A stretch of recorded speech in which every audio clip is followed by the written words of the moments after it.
he That's started caring so much that he could have went to a golden retriever. They're easy, they're chilling, they're whatever, but he wanted to learn it because he can apply it to his business. So, yeah. you know, Well, and but that really led me, right.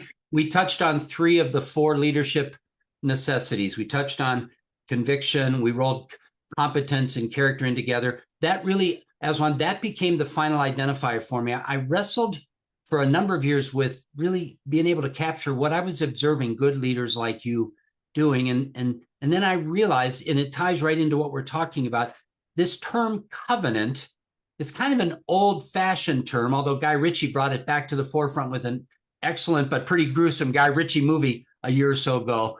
But this concept of covenant, let me take a minute and explain what covenant is, because the best leaders I work with, I'm not sure they know what covenant means, but they practice it. Here in the state of Texas, where I live, if you're going to get married, obviously there is the feelings of love and affection, and better and worse, and sickness and in health, for richer, for poor, the romantic love. And so you get married.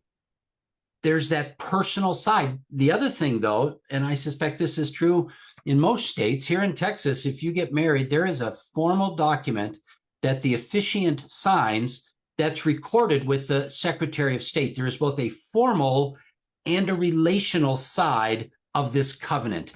And when I finally realized that's what good leaders do, yeah, they're the boss. Yeah, they're the one that holds people accountable. They've got the numbers for the quarter that they're looking at, or the projects that have to be completed, or the agile sprint that's got to be done in the software that's got to be launched. Whatever that formal outcome is that manager who's becoming a leader is responsible for.